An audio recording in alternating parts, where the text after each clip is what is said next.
Leviticus Chapter 22. Various rules for priests.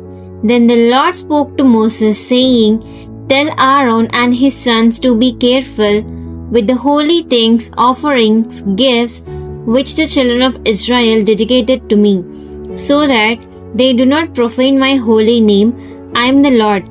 Say to them, any one of your descendants throughout your generations who approaches the holy things which the Israelites dedicate to the Lord while he is unclean, that person shall be cut off from my presence and excluded from the sanctuary. I am the Lord. No man of the descendants of Aaron who is leper or has a discharge may eat the holy things until he is clean.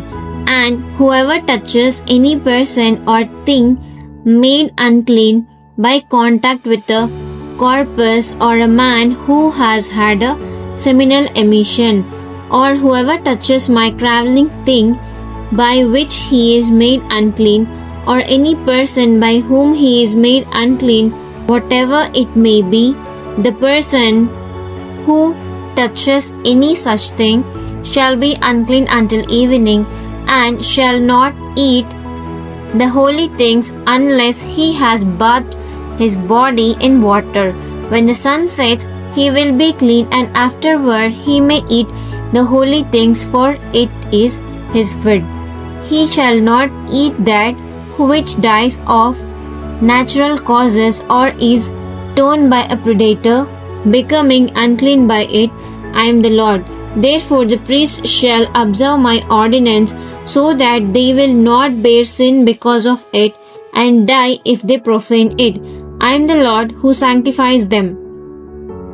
No layman, that is, someone outside of Aaron's family, is to eat the holy gift which has been offered to God. A foreigner residing with the priest or a hired man shall not eat the holy thing. But if a priest buys a slave as his property with his money, the slave may eat the holy thing, and those who are born in the priest's house, they may eat his food. If a priest's daughter is married to a layman, one not part of the priestly tribe, she shall not eat the offering of the holy things. But if a priest's daughter is a widow or divorced and has no child, and returns to her father's house as in her youth, she shall eat her father's food, but no layman shall eat it. But if a person unknowingly eats a holy gift which has been offered to God, then he shall add 1/5 of its value to it and give the holy gift to the priest. The priest shall not profane the holy things the Israelites offer to the Lord, and so cause them by neglect of any essential observance to bear the punishment of guilt when they eat their holy things, for I am the Lord who sanctifies them. Flawless animals for sacrifice. Then the Lord spoke to Moses, saying, Speak to Aaron and his sons, and to all the Israelites, and say to them, Any man of the house of Israel, or any stranger in Israel who presents his offering, whether to fulfill any of their vows or has any of their free will voluntary offerings which they presented to the Lord as a burnt offering, so that you may be accepted. It must be a male without blemish from the cattle, the sheep, or the goats. You shall not offer anything which has a blemish, because it shall not be accepted for you.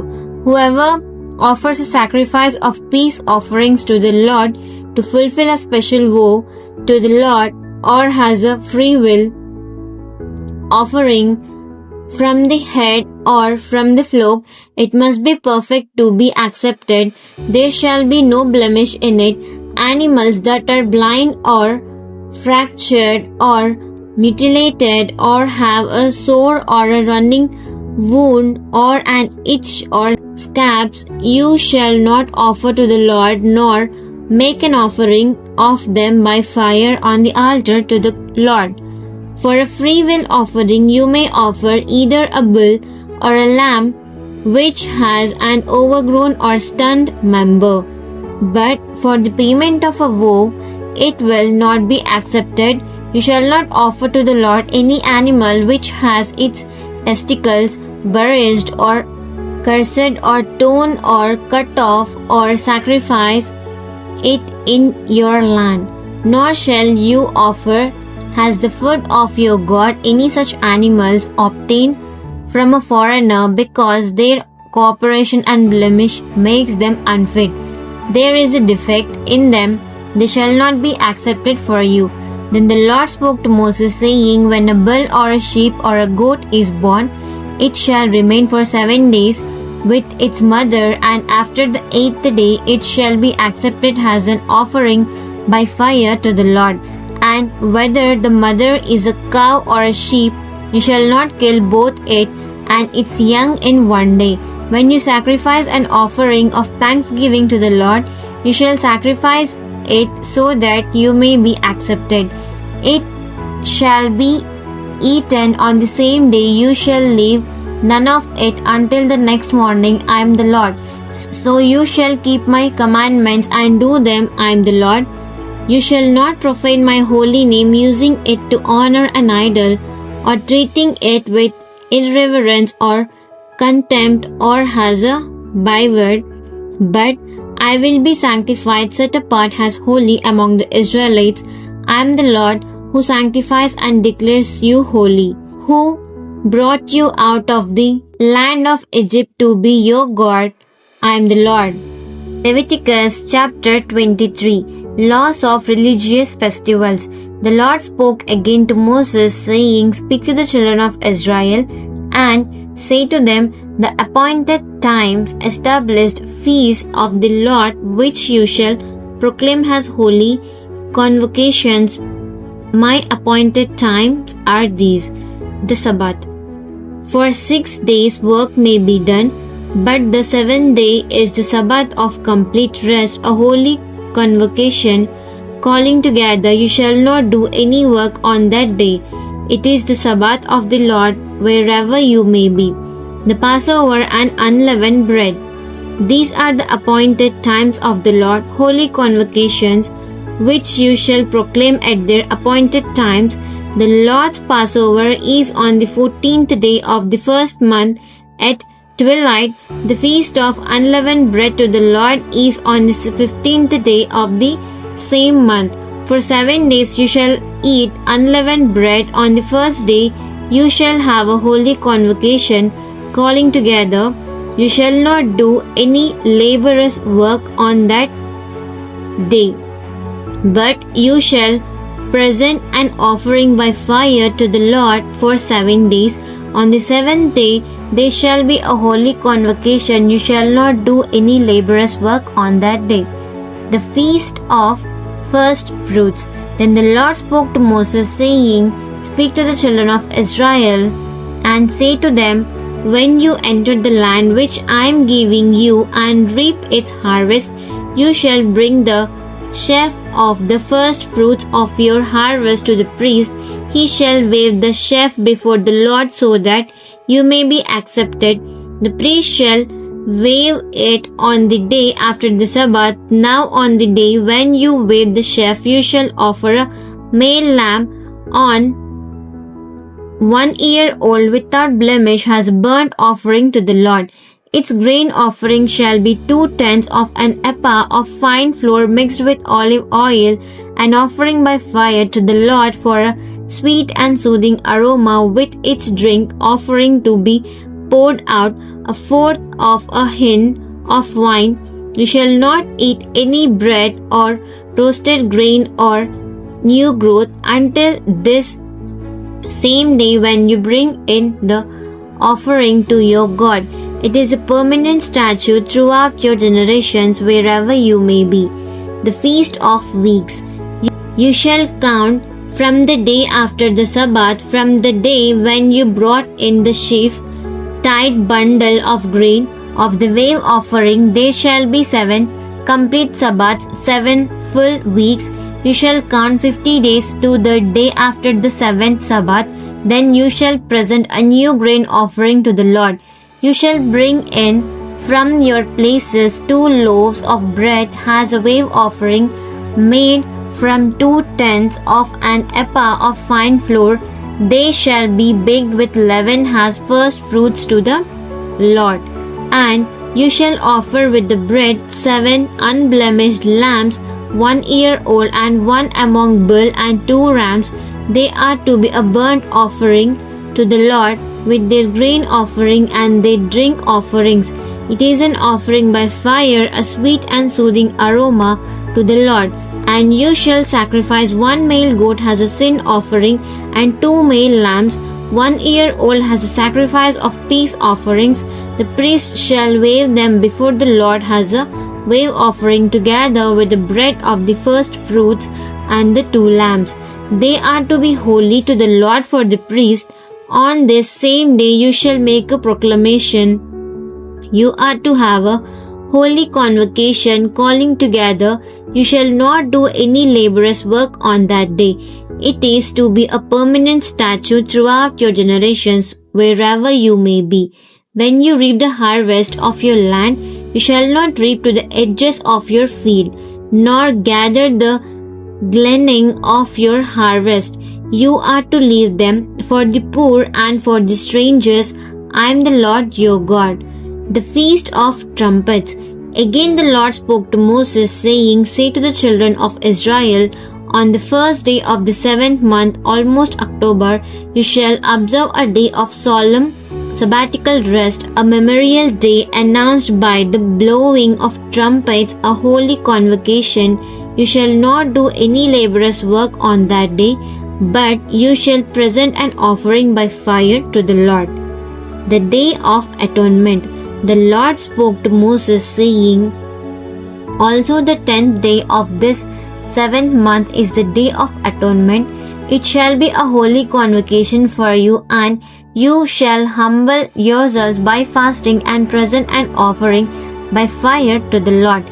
You shall not do any work on this same day, for it is the Day of Atonement, to make atonement on your behalf before the Lord your God. If there is any person who will not humble himself on this same day, he shall be cut off from his people, excluding him from the atonement made for them. If there is any person who does any work on this same day, I will destroy that person from among his people. You shall do not work at all on that day. It is a permanent statute throughout your generations, wherever you may be. It is to be to you a Sabbath of complete rest, and you shall humble yourselves on the 9th day of the month at evening. From evening to evening you shall keep your Sabbath.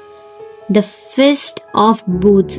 Again the Lord spoke to Moses, saying, Say to the children of Israel, on the 15th day of this 7th month, and for 7 days is the Feast of Booths, tabernacles to the Lord. The first day is a holy convocation, calling together. You shall not do any laborious work on that day. For 7 days you shall present an offering by fire to the Lord. On the 8th day you shall have a holy convocation and present an offering by fire to the Lord. It is a festive assembly. You shall not do any laborious work on that day. These are the appointed times, established feast of the Lord, which you shall proclaim to be holy convocations, to present an offering by fire to the Lord, a burnt offering and a grain offering, sacrifices and drink offerings, each on its own way.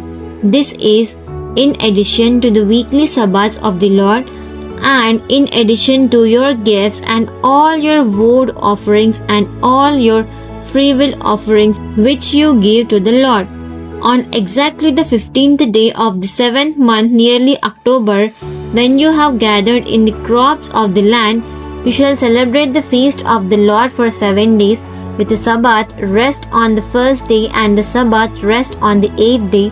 Now, on the first day you shall take for yourself the foliage of beautiful trees, branches of palm trees, and boughs of thick leafy trees, and willows of the brook, and make booths of them, and you shall rejoice before the Lord your God for 7 days. You You shall celebrate it as a feast to the Lord for 7 days in the year.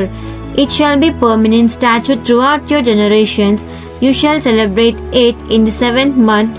You shall live in the booths, temporary shelters for 7 days. All native born in Israel shall live in booths, so that your generations may know that I had the sons of Israel live in the booths when I brought them out of the land of Egypt. I am the Lord your God.